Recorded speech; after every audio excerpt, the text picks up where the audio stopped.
नमस्कार, आप देख रहे हैं भारत 24। साथ में आपकी शिखा ठाकुर। अतीक अहमद की यूपी में एंट्री अब हो चुकी है।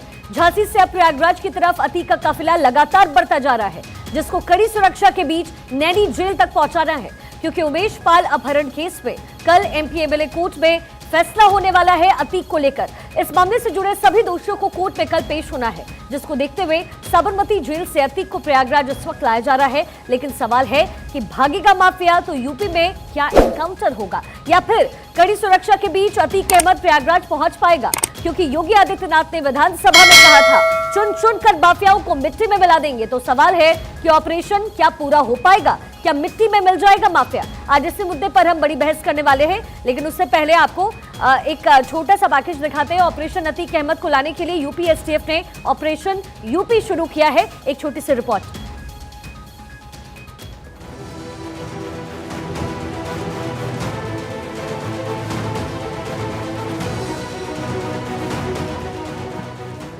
अतीक अहमद को लाने के लिए यूपी एसटीएफ ने ऑपरेशन यूपी शुरू किया। कल साबरमती जेल से चला माफिया अतीक का काफिला आज सुबह 9 बजे के करीब झांसी के पुलिस लाइन पहुंचा। लेकिन उससे पहले शिवपुरी के पास अतीक के काफिले की गाड़ी लहराई। पता चला कि माफिया की गाड़ी से गाय टकरा गई। इस हादसे ने माफिया के दिल की धड़कन बढ़ा दी, लेकिन राहत की सांस तब लहराती हुई अतीक की गाड़ी रुक गई। करीब 17 घंटे से ज्यादा के सफर ने अतीक के अंदर दहशत भर दिया। वो जहां जहां रुका उसे एनकाउंटर का डर सताता रहा। मीडिया ने जब इस डर को लेकर सवाल किया तो उसने अपने अंदाज में जवाब दिया।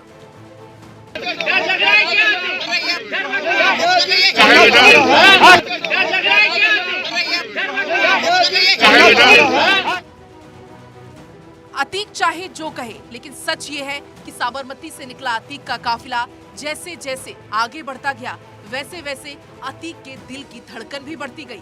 रास्ते में करीब 8 से ज्यादा बार माफिया के काफिले को रोका गया, तब उसके माथे पर चिंता की लकीरें साफ देखी गईं। वैसे कड़ी सुरक्षा के बीच अतीक का काफिला यूपी के झांसी से प्रयागराज रवाना हो चुका है। लेकिन अतीक की बहन को डर अभी भी सता रहा है कि उसका एनकाउंटर हो सकता है। किस बात का डर है मैम? अभी आपको एनकाउंटर अभी भी आपको लग रहा है यूपी दाखिल हो चुके हैं काफिला अतीक का? हाँ, अब ज्यादा डर है आपको? लगता है एनकाउंटर होगा? अतीक अहमद निर्दोष है, आप ये कह रही हैं? जब तक बिल्कुल मेरी यही मांग है कि कानूनी कार्रवाई हो, सजा हो सकती है। वो मुख्यमंत्री है प्रदेश के, उनका बयान आ गया था, इसलिए हम डर रहे हैं। वैसे यूपी पुलिस ने भरोसा दिलाया है कि अतीक को कड़ी सुरक्षा के बीच प्रयागराज पहुंचाया जाएगा। तो हम लोग सुरक्षा के दृष्टिकोण से यहाँ लगे हैं, बाकी कुछ नहीं करना सकते। हम लोग सुरक्षा के दृष्टिकोण से यहाँ लगे हैं, बाकी कुछ नहीं करना सकते। हम लोग सुरक्षा के दृष्टिकोण से यहाँ लगे हैं, बाकी कुछ नहीं करना सकते। दरअसल अतीक अहमद उमेश पाल अपहरण केस में आरोपी है, जिस पर 28 मार्च को प्रयागराज की कोर्ट फैसला सुनाने वाली है। इस मामले में सभी आरोपियों को कोर्ट में पेश किया जाना है, क्योंकि एमपी एमएलए कोर्ट ने 23 मार्च को सुनवाई पूरी कर ली है। अगर इस मामले में अतीक को दोषी पाया गया तो ये पहला केस होगा जिस पर अतीक अहमद को सजा मिलेगी। लेकिन सवाल प्रयागराज पहुंचने का है, क्योंकि आशंका अतीक अहमद के एनकाउंटर की जताई जा रही है। अतीक के चाहने वालों को डर सता रहा है, कहीं उसकी गाड़ी ना पलट जाए, कहीं उसका भी हाल विकास दुबे जैसा ना हो। और इस डर के साए में अतीक अहमद प्रयागराज की तरफ बढ़ रहा है। वो थर थर कांप रहा है। का जो मुख्यमंत्री ने कहा था वो एक कानूनी प्रक्रिया है, और कानूनी प्रक्रिया जो होते हैं वो संविधान से बंधी होती है, और उसके तहत जो कानूनी प्रक्रिया के तहत मिट्टी में मिलाया जाएगा, और जिसमें उनको जेल होती है, कारावास होता है, उम्र कैद होती है। कानून उसका निर्णय करता है, और उसकी दिशा में कानून के तहत अशरफ और साबरमती जेल में अतीक अहमद, उन दोनों को लाया जा रहा है और कानून के सामने पेश किया जा रहा है। और कानून उनको कड़ी से कड़ी सजा सुनाए, इसकी हम अपेक्षा करते हैं।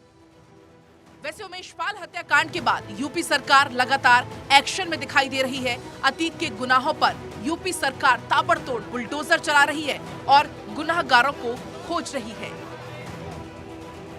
लेकिन सीएम योगी आदित्यनाथ ने विधानसभा में साफ शब्दों में कह दिया कि माफियाओं को मिट्टी में मिला देंगे। जिस अतीक अहमद के खिलाफ पीड़ित परिवारों ने मुकदमा दर्ज कराया उसके परिवार के खिलाफ, वो समाजवादी पार्टी के द्वारा पोषित माफिया है और उसकी कमर को तोड़ने का काम हमारी सरकार ने किया है।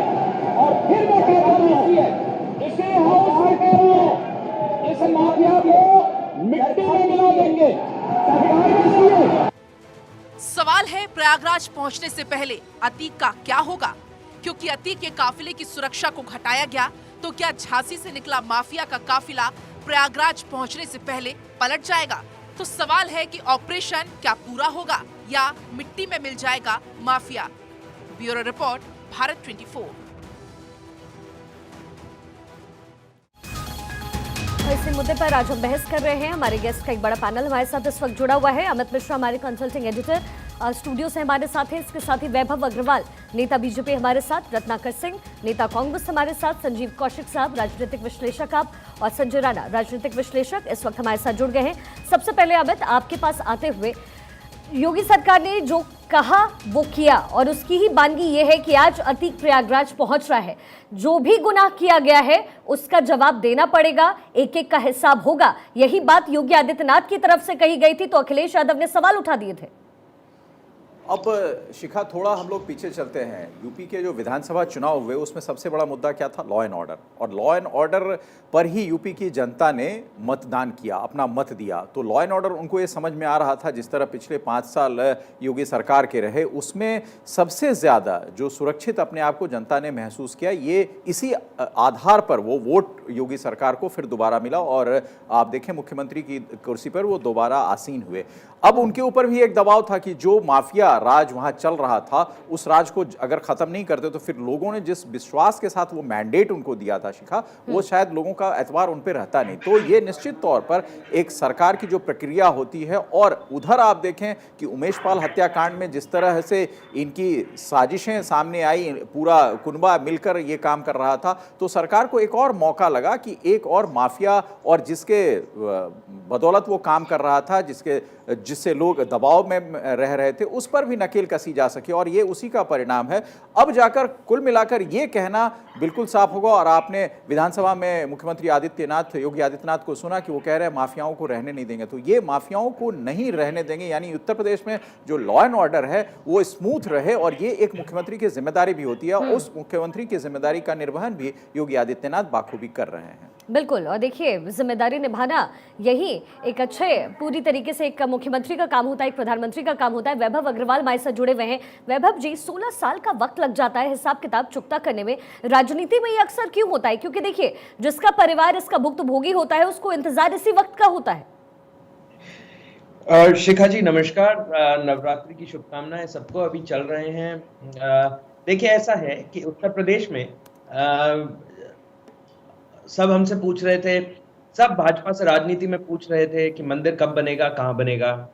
हमने क्या बोला था? मंदिर वहीं बनेगा। समय लगता है लेकिन चीजें सुलटती हैं, सिस्टम में आती हैं। सिस्टम को इतना खराब कर रखा था पिछली सरकारों ने, सिस्टम को इतना अंदर से खोखला कर रखा था, अपने स्वयं के हिसाब से चलाने रहे। और पात्रता का एक विश्वास स्वयं के ऊपर हो रखा सिस्टम के अंदर। तो आज की तारीख में क्या है अपन ने हमेशा राम राज्य की जब भी बात करी, हमेशा बात करी एक देर है पर अंधेर नहीं। और आज की तारीख में देर हो सकती है, 16 साल लगे हैं। 160 क्रिमिनल है अतीक अहमद पर, जिनमें से एक बंद नहीं हुआ है, अभी सारे इन्वेस्टिगेशन याफ्ता हैं। एक में तो अभी करने की कोशिश करी तो भाजपा सरकार के तहत लॉ एंड ऑर्डर, जैसे अमित ने बोला, जिम्मेदारी निभाते हुए पकड़ लिया है ना। तो उसके अंदर कोई दो राय नहीं है। पीछे विकास का भी लॉ एंड ऑर्डर देखा हमने, और लोगों का भी देखा, चाहे फिर वो भाजपा के नेता ही क्यों ना हो। कुछ एक भाजपा के नेता भी पिछले 5 साल में हमने देखा कि उनको भी दरकिनार किया गया है, जिनके नाम आए हैं। तो ऐसा नहीं है कि पार्टी राजनीतिक रूप से इसको देख रही है, पार्टी केवल और केवल एडमिनिस्ट्रेटिव रूप से देख रही है। और एडमिनिस्ट्रेशन में पार्टी का एक संकल्प था, पार्टी के नेताओं के बीच और पार्टी के कार्यकर्ताओं के बीच। कोशिश करेंगे कि उत्तर प्रदेश जैसे बड़े प्रदेश को हम लॉ एंड ऑर्डर के जरिए एक सुरक्षित जगह बनाएं।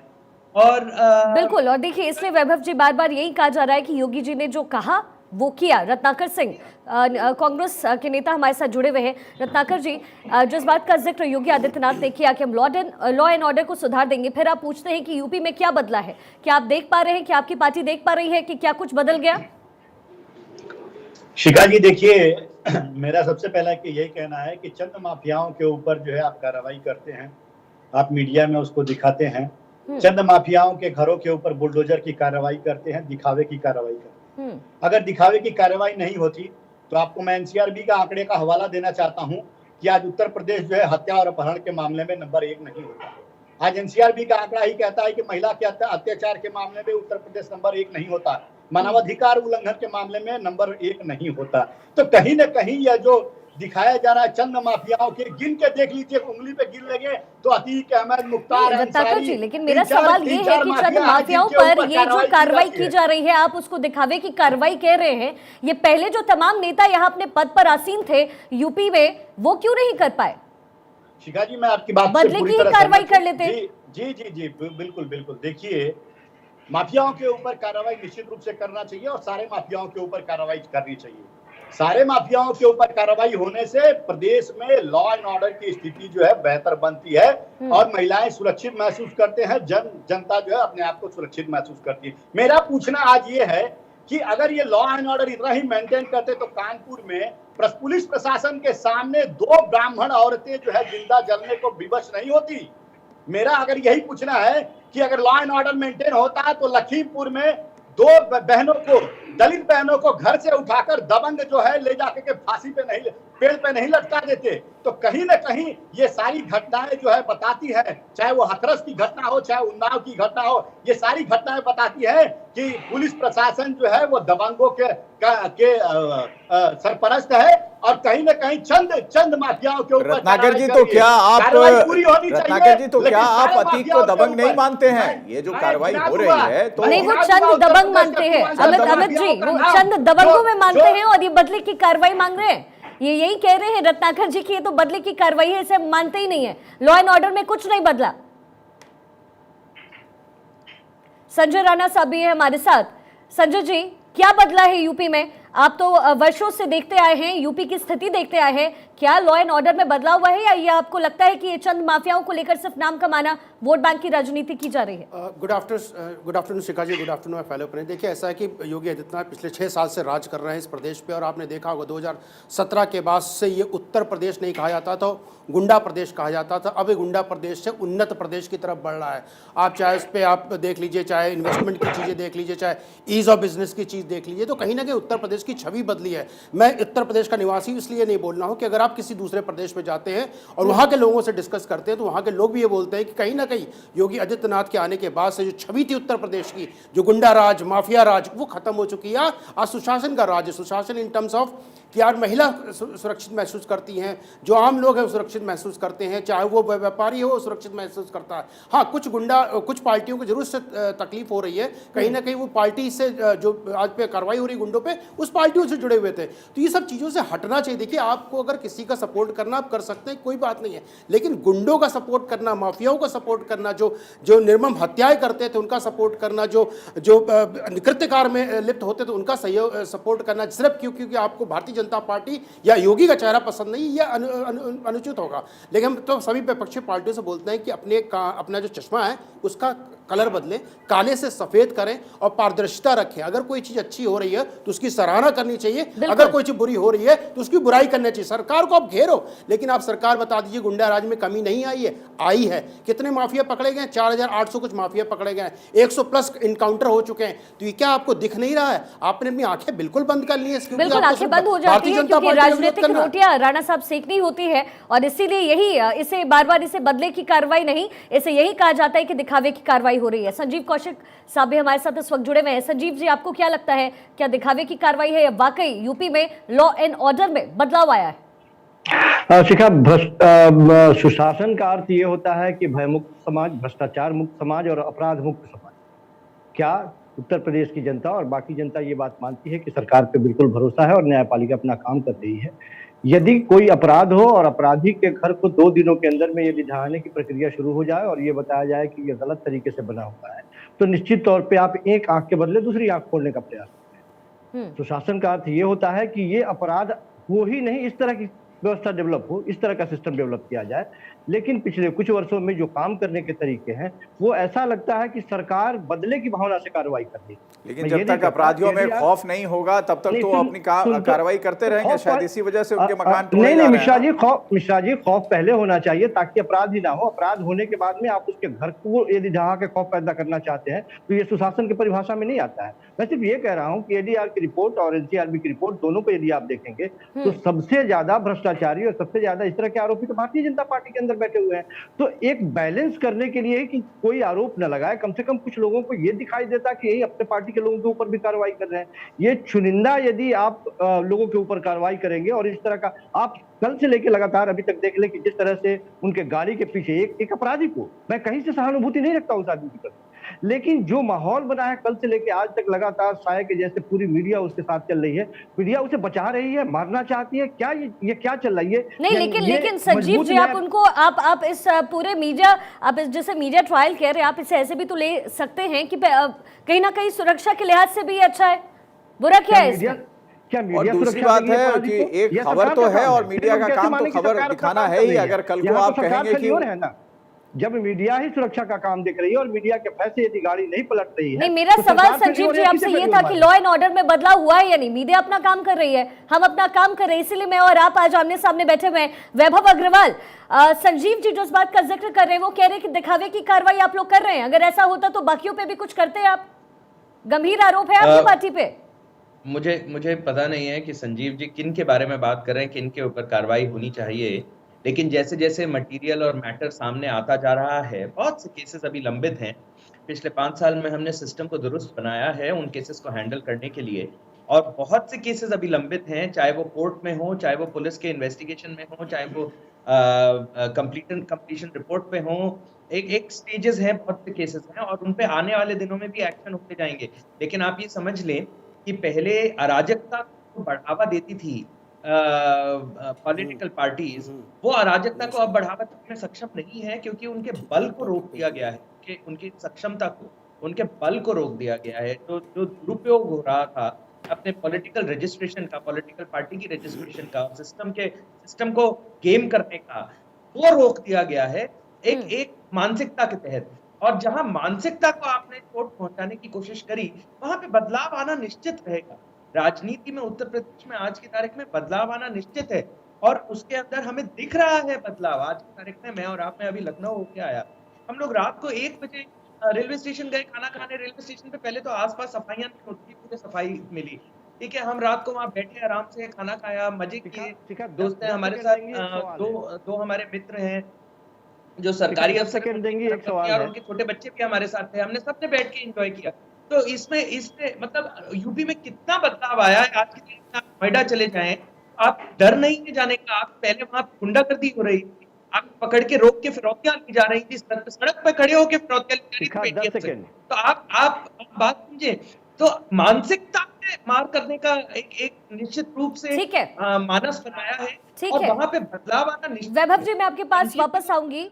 यूपी प्रदेश अध्यक्ष इस वक्त कुछ कह रहे हैं इस पूरे मामले पर, सुन लेते हैं। सरकार कार्रवाई कर रही है।